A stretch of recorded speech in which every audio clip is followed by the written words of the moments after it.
নমস্কাৰ। আজিৰ ভিডিঅ'ত আমি আলোচনা কৰিম বংগ বিভাজন আৰু অসমত ইয়াৰ প্ৰভাৱ। মই বংগ বিভাজনৰ ওপৰত ভিডিঅ' বনাই থৈছোঁ, কিন্তু আজি আমি বিশেষকৈ আলোচনা কৰিম যে বংগ বিভাজনৰ ফলত অসমতনো কি প্ৰভাৱ পৰিছিল। বংগ বিভাজনৰ ফলত অসমত পৰা প্ৰভাৱ আলোচনা কৰাৰ পূৰ্বে অসমৰ অলপ বুৰঞ্জীৰ কথা আলোচনা কৰি ল'ব লাগিব। অতি সংক্ষেপে আলোচনা কৰিম। 1826 চনত ইয়াণ্ডাবু চুক্তি হয় আৰু অসম ব্ৰিটিছৰ অধীনলৈ যায় আৰু অসম বেংগল প্ৰেচিডেন্সিৰ অন্তৰ্ভুক্ত হয় আৰু 1874 চনত অসমক এখন মুখ্য কমিশ্যনাৰৰ মুখ্য আয়ুক্তৰ এখন পৃথক ৰাজ্য হিচাপে ঘোষণা কৰা হয় 1874 চন। আৰু বংগভংগ হয় কেতিয়া? 1905 চনত। 1905 চনত বংগভংগ হয়, তাৰ কিমান হ'ল 31 বছৰ পিছত বংগভংগ কৰি অসমক কি কৰা হয়? অসমত পূৰ্ব বংগৰ সৈতে সংলগ্ন কৰা হয়। প্ৰশ্ন হ'ল এতিয়া যে এই বংগভংগ হৈছিল কি কাৰণে? সেই সময়ত ব্ৰিটিছৰ বিৰুদ্ধে যি জাতীয়তাবাদী আন্দোলন আছিল সেয়া বংগত অতি প্ৰচলিত হৈ পৰিছিল আৰু বংগ প্ৰদেশখন যিটো বেংগল প্ৰেচিডেন্সি সেই সময়ত ব্ৰিটিছৰ অধীনত আটাইতকৈ ডাঙৰ প্ৰদেশ আছিল বংগ প্ৰদেশখন। আৰু ব্ৰিটিছে সদায় এটা নীতি অৱলম্বন কৰি আহিছিলে, সেইটো হ'ল ডিভাইড এণ্ড ৰুল, বিভাজন কৰা আৰু শাসন কৰা। ব্ৰিটিছে বংগক ধৰ্মৰ নামত বিভাজন কৰিব বিচাৰিছিলে আৰু ধৰ্মৰ নামত বিভাজন কৰিলে কি হ'ব?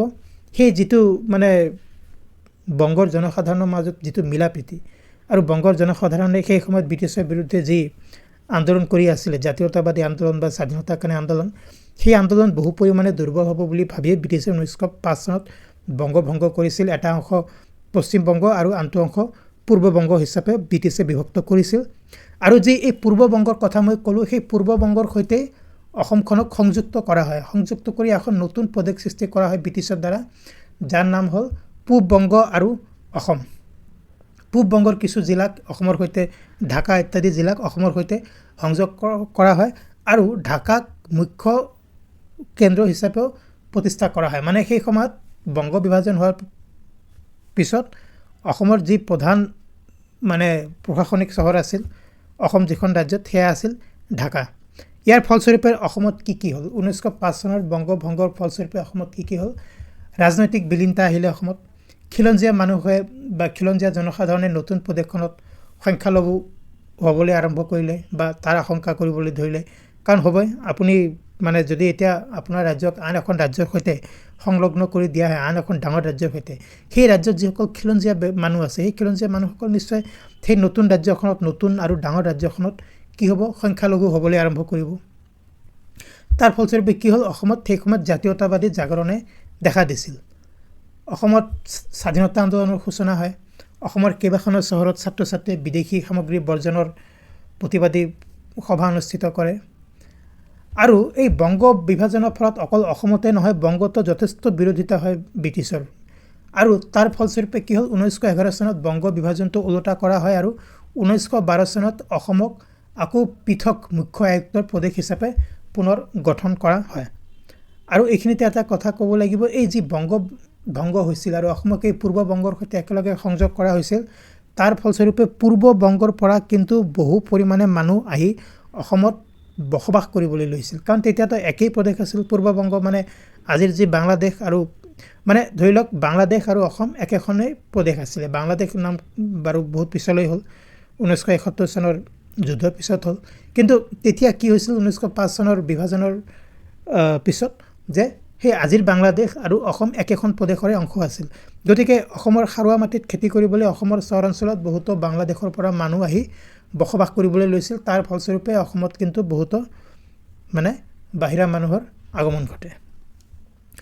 গতিকে এয়া আছিল 1905 চনৰ বংগ বিভাজনৰ ফলত অসমত কি প্ৰভাৱ হৈছিল সেইখিনি কথা। আৰু আন এটা বংগ বিভাজনৰ কথা আমি আলোচনা কৰিম।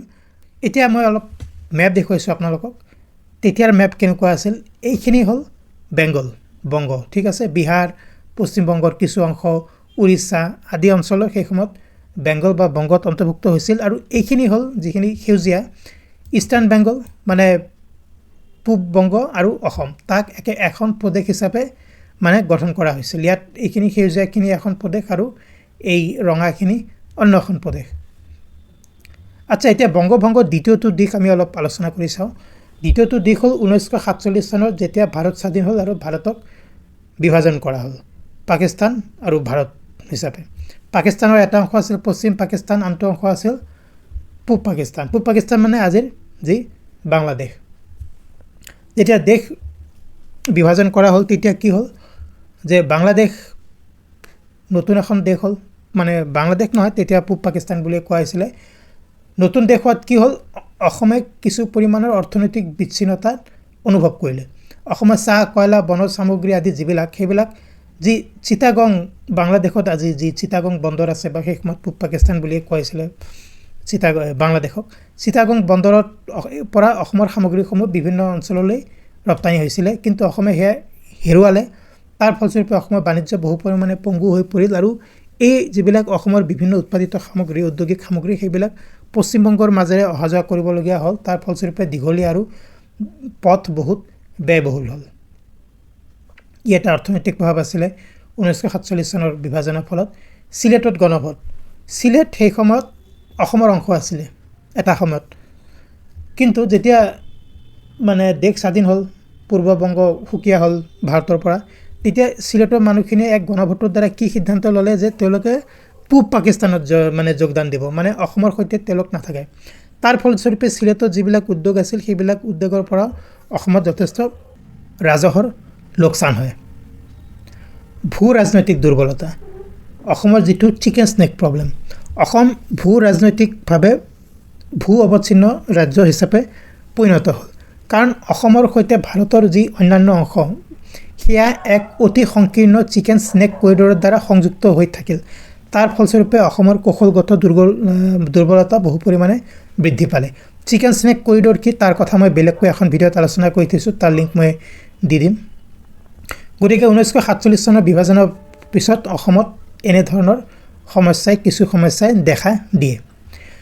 আৰু অন্য এটা অতি গুৰুত্বপূৰ্ণ সমস্যা অসমত, যাৰ প্ৰভাৱ আজিৰ তাৰিখতো আমি অসমত দেখিবলৈ পাওঁ, সেয়া হ'ল জনগাঁথনি আৰু সামাজিক পৰিৱৰ্তন।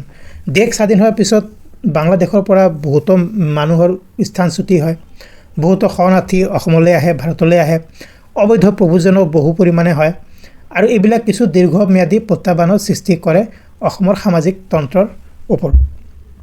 অসম আন্দোলনো হয়, অসম আন্দোলনৰ কথা মই আলোচনা কৰি থৈছোঁ। এতিয়া আপোনালোকে কথা এটা ভাবি চাওকচোন, এই যিবিলাক সমস্যাৰ কথা আলোচনা কৰিলোঁ, এইবিলাকৰ কাৰণে দায়ী কোন? এইবিলাকৰ কাৰণে দায়ী হ'ল ব্ৰিটিছ। কাৰণ ব্ৰিটিছে সদায় ডিভাইড এণ্ড ৰুল, বিভাজন কৰা আৰু শাসন কৰা, তাৰ পদ্ধতি অৱলম্বন কৰি আহিছে। ব্ৰিটিছে ভাৰতক ধৰ্মৰ নামত বিভাজন কৰিলে, আৰু সেই বিভাজনৰ কাৰণে তাৰ যি পৰিণতি, সেয়া আজিও আমি ভুগি থাকিব লগা হৈছে। অসম আন্দোলনৰ দৰে এক আন্দোলনো অসমে দেখিছে, আৰু অসম আন্দোলনৰ কাৰণে এতিয়া কোনবিলাক কাৰণ দায়ী? এই যি অবৈধ প্ৰব্ৰজন, সেয়াই দায়ী। আৰু সেই অবৈধ প্ৰব্ৰজন কাৰ কাৰণে হ'ল? দেশ স্বাধীনতাৰ সময়ত ব্ৰিটিছে যি আমাৰ দেশখন বিভাজন কৰি থৈ গ'ল, তাৰ কাৰণেই হ'ল। গতিকে বন্ধুসকল, এইখিনি আছিলে আজিৰ আলোচনা কৰিবলগীয়া ভিডিঅ'। এটা গুৰুত্বপূৰ্ণ বিষয়ত আলোচনা কৰিলোঁ। ভিডিঅ'টো নিশ্চয় আপোনালোকে ভাল পাইছে আৰু ইয়াৰ দ্বাৰা আপোনালোক উপকৃত হ'ব। যদি ভিডিঅ'টো ভাল পাইছে, প্লিজ লাইক কৰক, শ্বেয়াৰ কৰক। চেনেলটো যদি ছাবস্ক্ৰাইব কৰে, প্লিজ ছাবস্ক্ৰাইব কৰক। এনেধৰণৰ আন এটা ভিডিঅ'ত অতি সোনকালে লগ পাম। ধন্যবাদ।